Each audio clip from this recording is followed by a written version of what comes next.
Ukraine in particular, where resistance to collectivization was at its strongest, a still untold number of millions of people died. 1 million people died in the northern Caucasus alone, some even resorting to cannibalism. Their suffering meant nothing to Stalin. He looked for scapegoats. The ones who didn't like it were the most successful peasants, the so-called kulaks. And they were the ones who opposed collectivization because they had most to lose.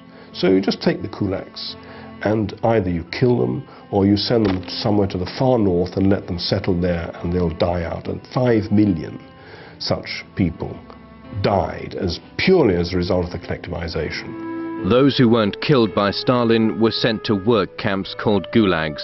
Deliberately situated in the harshest areas of Russia, prisoners were turned into slave laborers and worked to death.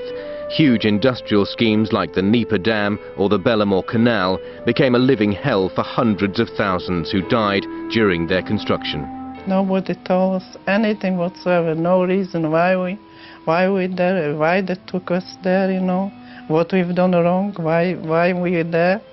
Nobody told us anything. We just been taken as a slave, you know. Maria Sklugotsky was 18 years old in 1939 when she and her entire family were deported from their home in southern Poland to a labor camp in Siberia. People were start packed, we could hardly move at all in the train. But I know a lot of people, I was seeing some people and children thrown away from the train when there was death. That's it. Nobody was buried. After a 3-month train journey, Maria and her family arrived in Krasnoyarsk in eastern Siberia. We had to go to work, you see, to forest. Because they says, if you don't go to work, we don't get any food whatsoever. We've been working, cutting trees, you know, and that in forest. I had to walk on my knees from trees to trees, you know, because snow was very, very high. If you walk, you should just fall deep in it. People die just like flies. Children, and particularly young people, nearly all died. You die, that's it.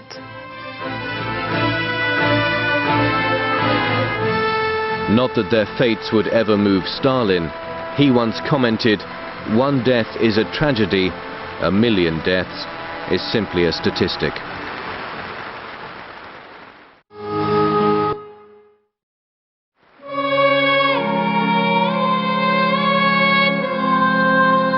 At the beginning of the 1930s, Stalin's grip on power in Russia was absolute, and for the people of the Soviet Union, it would become the bloodiest decade of his rule. I think that by the end of the 1920s, Stalin was in the grips of some form of paranoia and saw himself surrounded by enemies, internal, external, in the party, in the country. And the terror to some extent was driven by his own paranoid fears. What became known as the Great Terror began at the Communist Party Congress in 1934, where Stalin was expecting his re-election as party secretary to be a formality. To his horror, 300 of the delegates voted against his nomination, and only 3 against the popular party favorite, Kirov. That reinforced his sense that there was a faction in the party who were trying to unseat him, and he then began to see enemies everywhere. Stalin's revenge for this treachery was swift. Kirov was assassinated in mysterious circumstances later that year. Of the 1,961 delegates who had attended the 17th Congress, 1,108 of them were shot. Of the 139 Central Committee members, 98 were shot. The purges were a device to really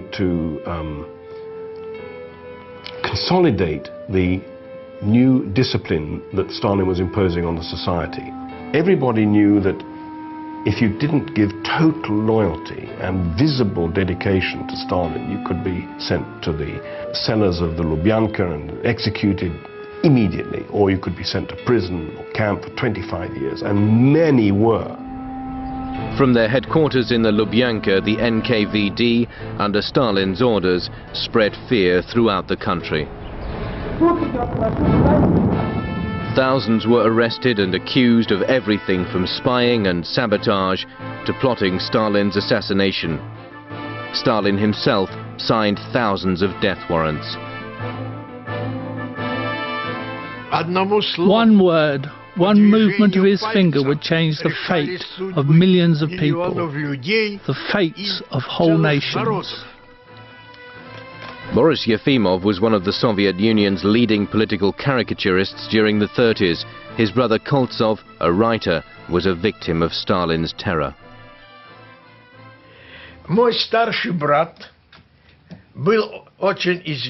My older brother was a very well-known popular figure, very energetic, intelligent, and independent person. Stalin didn't like this sort of person. He only liked those who fulfilled his orders without any hesitation. At last, the day, or the night to be precise, of Koltsov's fate arrived.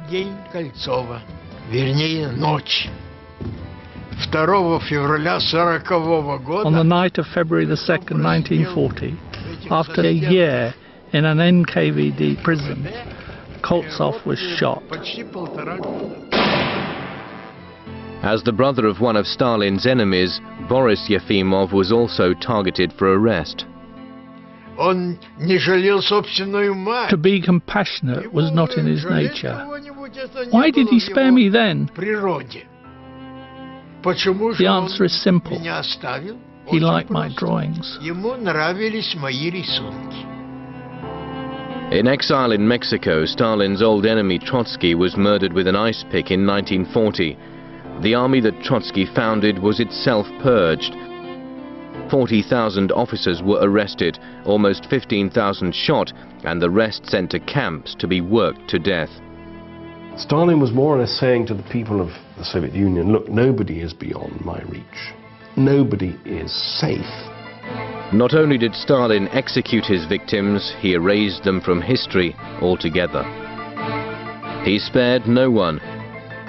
Nikolai Yeshov, the NKVD commander, was arrested and shot in 1940. Stalin made him disappear too.